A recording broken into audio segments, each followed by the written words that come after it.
And a pleasant good morning, good afternoon, and good evening, Devils fans. What is going on? It is always your host, your best friend, your confidant, your number one source, Neil Villapiano, and welcome to another edition of the Devil's State of Mind podcast right here on the Hockey Podcast Network, as well as SportsWire Radio, the best place to get everything you need to know about your New Jersey Devils. And as always, Devils fans, I hope you're having a fantastic day wherever you're checking out this episode. And thank you, as always, for taking time out of your day to check this episode out. Really do appreciate it. Also, I didn't mention in the last episode, but I'll mention it here.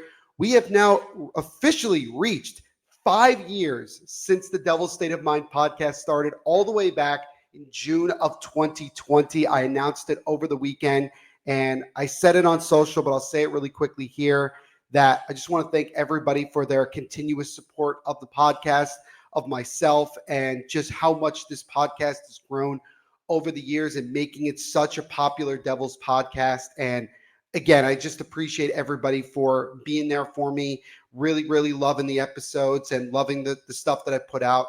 I really do appreciate it, and I'm excited for the future. And I said it before that I'm really excited about next season because I have so much planned. And I'm really looking forward to showing that to all of you guys. And I'm excited for you guys to come on the ride and what should be, hopefully, another exciting season ahead for this Devils team. And we have a special guest joining us here today that's going to break down a little bit more of this Devils team from an outsider's perspective.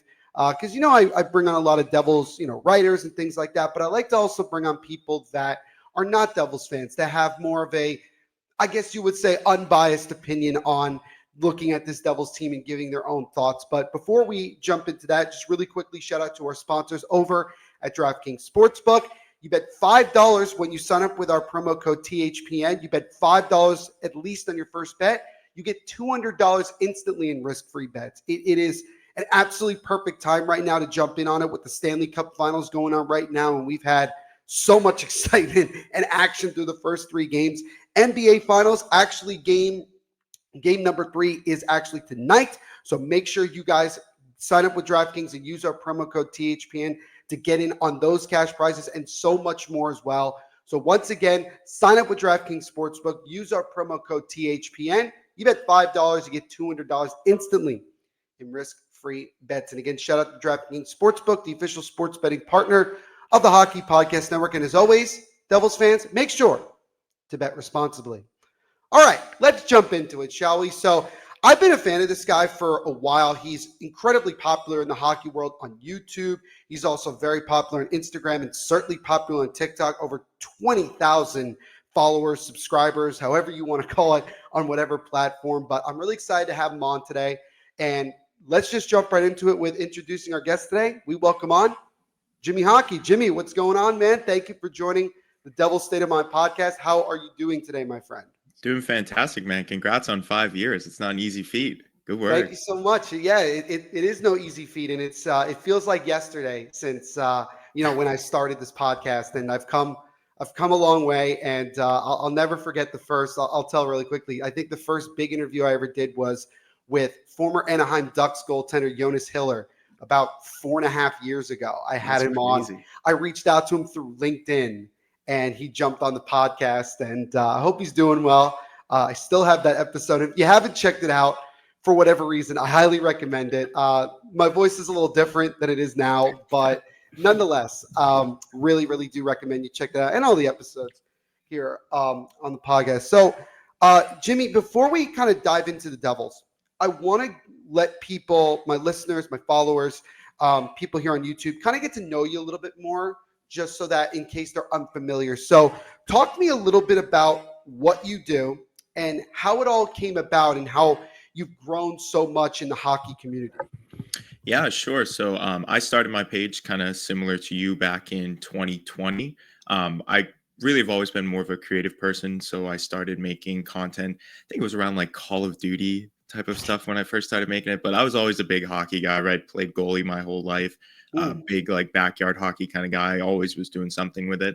And then one day I was just like, there's nobody making a lot of content. Like there are certain creators, but when it comes to like commentary hockey videos, I just noticed there was a kind of a gap in that space. So I kind of tied my two things together and then since there, I never looked back. I think I started originally making like NHL video game content, and Hmm. that series started to take off. And then I was like, man, I have so many opinions about the sport. Let me just kind of throw my hat in the ring. And then I guess the rest is history from there. That's awesome. And you said you played goalie as well in hockey. Is that correct? Yeah, I did. That's awesome. So from Took one goalie 15. to another, I absolutely love to hear that. That's awesome. Good, good. Not often do I get goalies on my podcast. So that's it's great to have another one on here for this episode. So For sure. yeah, and again, if you guys, I'll leave his handles and everything in the description so you guys can go check it out. He actually just posted a video. I think what was it yesterday? Yeah. I think was it yesterday? Was it 2 days ago? I'm It just was trying to remember. yesterday or 2 days ago. I think just some more Stanley Cup Finals stuff, talking about some of my favorites of my lifetime. So that was a Absolutely. fun And one. there's been a lot. I mean, is there one? I don't want to spoil the video, but is there one in particular that stands out to you? For me, we could spoil the video just because it's a fun video. If you've checked it out, you can, but it's no problem. My Mhm. favorite, I'm from Boston, so my favorite obviously is 2011. That Fair was the enough. first year that I was able to thoroughly enjoy being a Bruins fan, and in hindsight, it was the last time that I could enjoy being a Bruins fan.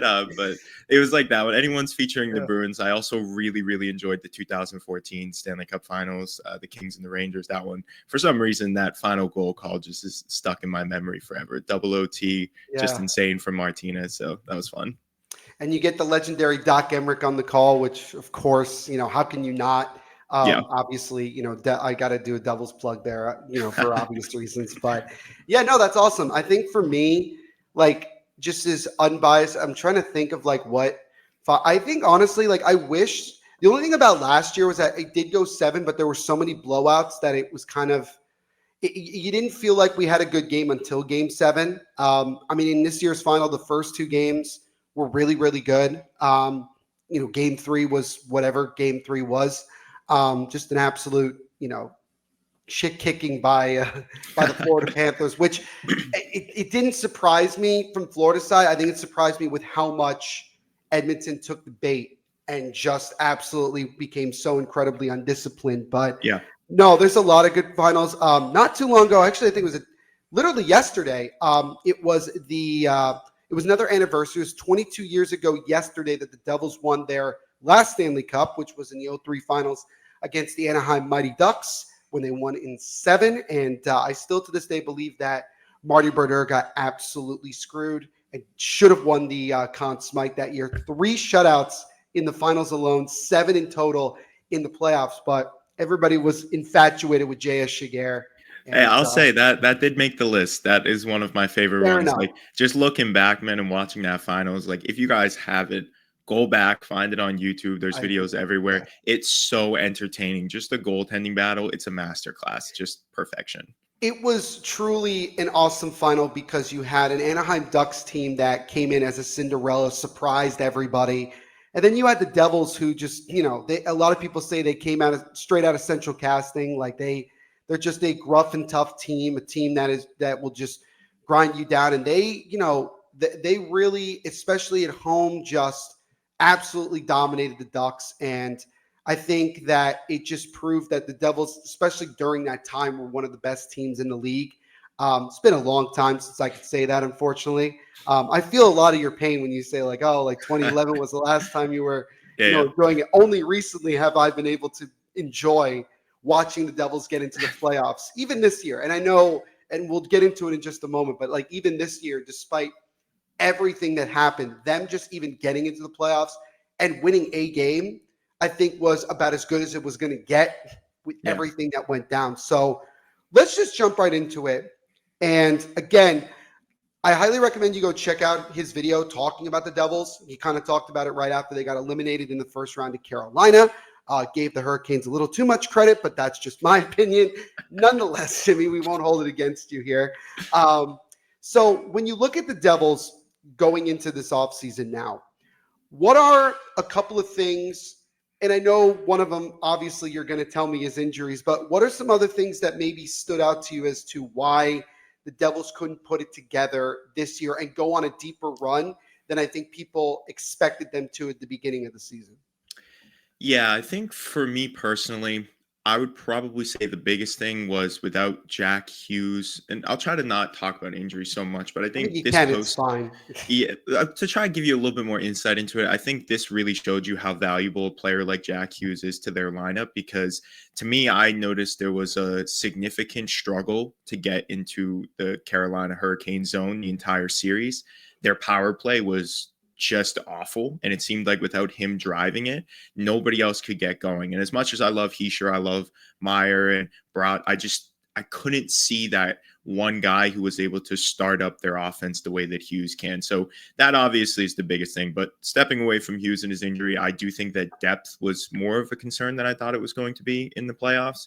From watching them in the regular season, they had their ups and downs, but I thought maybe this would be the time against Carolina Hurricanes where we saw the depth for the Devils kind of take over a little bit more. And I just didn't see that in this. So I think if I'm going into this offseason, I'm potentially looking to either fix the depth department or trade one of my younger pieces to add a top six player. I feel like that second line could use a legitimate winger.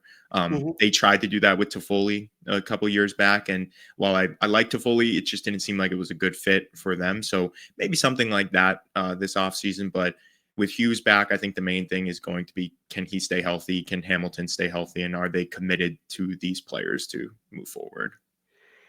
I mean, you absolutely nailed it on the head. I mean, it wasn't.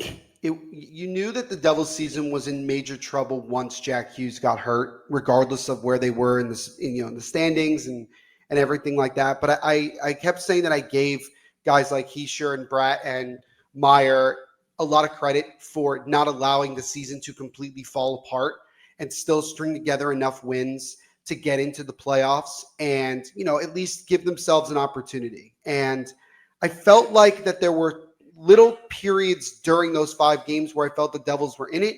But certainly, I think overall, you're absolutely right. They struggled so much of just getting the puck into the zone.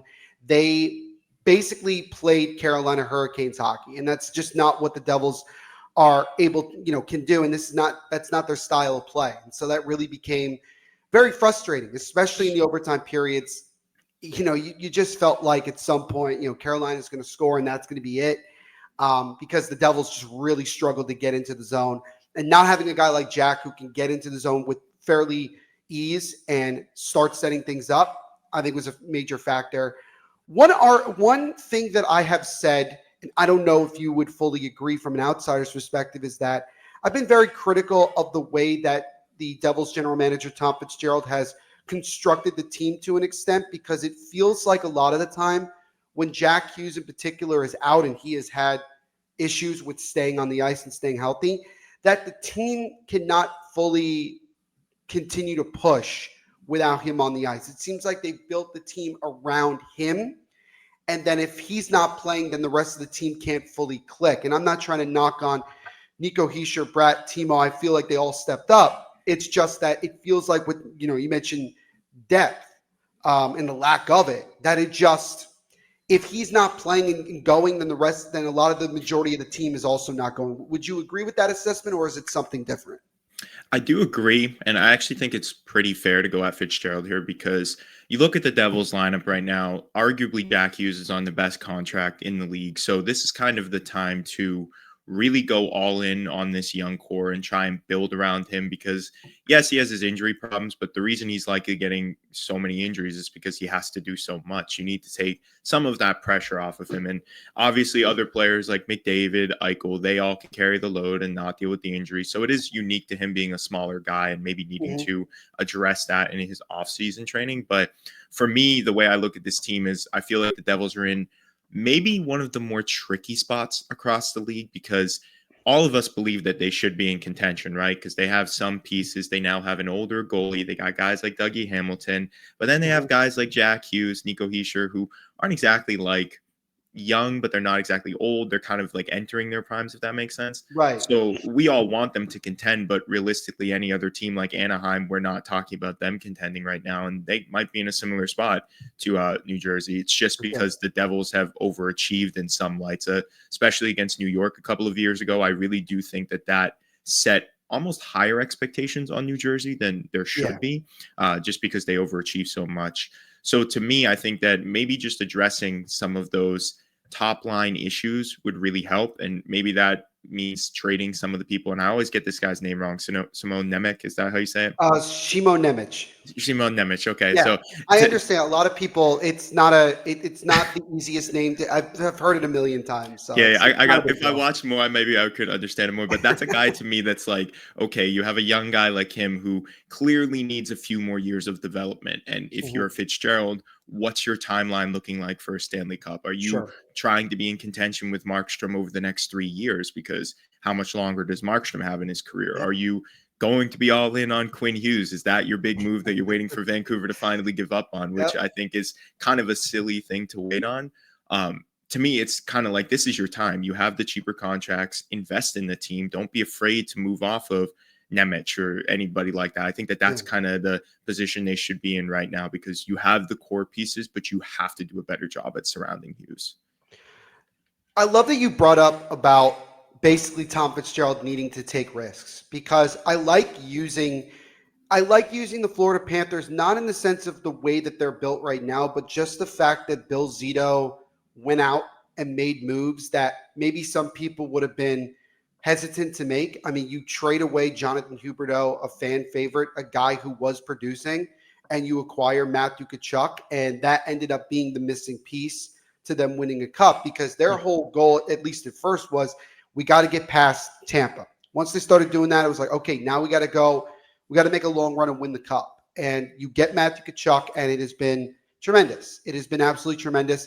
He's made other moves that have been, fantastic. I mean, he pulled the trigger on getting Brad Marchand. Sorry, didn't mean to bring that up for you, but brings it Brad Marchand at the very last second of the trade deadline. And I remember Brad Marchand even talking about like when he got to Florida and he was in the locker room, the first person that came up to him was Aaron Ekblad, and he was like, "Well, this is awkward. Like this is very strange because."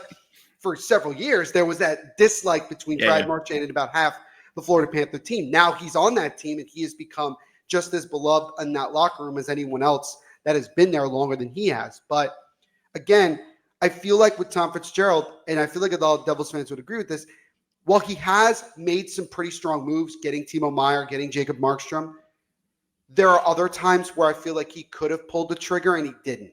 And yeah, that's kind of one of the frustrating things. I know you brought up Tyler Toffoli. I have often said that he's going to be one of those guys that got away because he played so well with Jack, and they're still missing a guy that could put the puck in the back of the net consistently to hmm play alongside Jack Hughes because Jack Hughes has that playmaking ability, can set up guys, and Tyler Toffoli had 30 plus goals in the 1 year that he was in New Jersey, or the 3/4 of the year that he was in yep, New Jersey. And I feel like if the Devils had just given him that extra year on his contract, which he wanted, as he ended up getting with San Jose, I feel like he would have stayed. And I don't think that would be something we would be talking about in terms of what the Devils need to add this season. But now you go into this offseason where you need a top six winger. And maybe that's a guy like Arseny Gritziuk, the young rookie 24-year-old that's going to be coming in from Russia this year. Maybe that's the answer. Who knows? It's unproven right now because he hasn't played in the NHL, but we'll see. And then you have literally almost the entire bottom six that you have to redo yeah, essentially. And you mentioned guys that get moved. Shimo Nemec could be one. Seamus Casey, I think, is another name that has been brought up. Dawson Mercer, another guy. Although I've said that trading Dawson Mercer right now, I think would be a mistake because I think that he has proven that he can be a consistent player. It's just he had a sophomore slump in his third year, not his second year. That's yeah, just how it goes for him. And then, I mean, Dougie Hamilton is a name that I know a lot of Devils fans have debated back and forth about moving, but I don't see it. I think the most likely guys to go right now, and I don't know if you would agree, would be Andre Palat. Either he's going to hmm get traded or get bought out. I think Eric Hull is going to get moved at some point. yeah, Um, I think the only way someone like Mercer or even Dougie Hamilton gets moved is if you're getting someone that is going to make an impact right away. I don't think if you're Fitzgerald, you're looking for a prospect or picks or whatever. I think you're looking for guys that can make an impact right now. yeah. And I think we'll have to wait and see. But is there anybody, whether it's free agency or trade? Actually, let's do trade because I think free agency, I feel like it's been discussed a Yep. multitude of times. Is there anybody via trade that you think could really, really help this Devils team, whether in the bottom six or in the top six alongside someone like Jack Hughes? So bottom six, I think that one's kind of just a toss up. To me, bottom six players they're hard to come by, but I feel like there are teams that are willing to trade. So it's realistically just about the style that the Devils want to play. So again, I'm not super familiar with how they play stylistically throughout the regular season, but if Sure. they go out and get some players, I think that's the motive with the bottom six. In terms of Dougie Hamilton, if you're not getting Quinn Hughes or someone like that, I don't see a reason to trade Dougie Hamilton. Sure. Like, if people like to harp on Hamilton because he gets injured a lot, or maybe he makes a bad play or here or there, but like he's a good top line defenseman. You Mhm. have to realize that they're not easy to come by unless you draft them. It's not like you're gonna just go out in free agency and be like, hey, there's a top line defenseman that I can Sure. underpay and put on this lineup. And we've seen that Fitzgerald is clearly not willing to be aggressive with signing players to these massive contracts. So stick with Dougie Hamilton unless like I've seen mock trades, like I said, for Quinn Hughes where he's involved. Like that's obviously one that you pull the I think trigger I saw for. one literally this morning. I think it was Yeah. Quinn Hughes. I think it was Quinn Hughes to the Devils, Seamus Casey, Mercer, Dougie in a first Yeah. to Vancouver, and I'm like, Yeah. Then you're like, seems like a okay, lot. sure. you're I'm like, getting a top three defenseman, a yeah, Norris Trophy candidate for the past couple of years. Like yeah. that's a move you'll make. But otherwise, I would hang tight on him. I would say maybe potentially trading Mercer could be an option, but like you said, his trade value is just slightly down. Mhm. And I think that's more the fault of the Devils. I think since I don't know, we've seen over the past couple of years they've been a little bit reluctant to play younger players in those top line roles. Similar, not as That's bad Lindy Ruff as for you.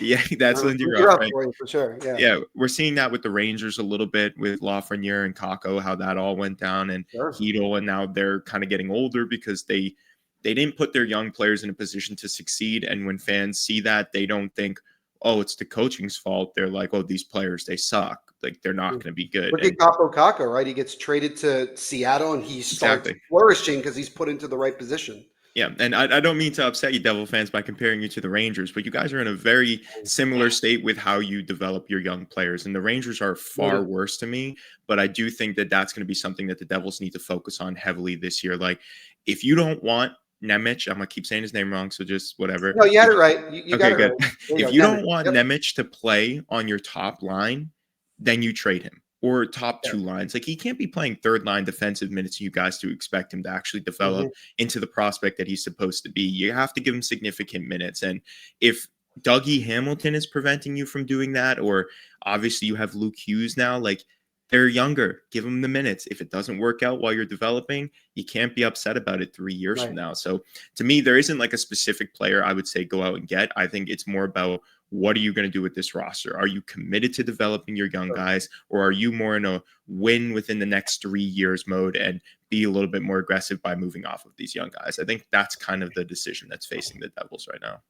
I've often said that once you establish the core of your team is when you really start to make the push to try to win and you try to build the team around those guys. I feel like the Devils have pretty much established the core over the For last couple sure, of for years. sure. And I think now it's about how can we build a team around those guys where we can really take it to the levels that we want to get to, right? And I think what really stands out to me is I look at Sheldon Keefe in his first year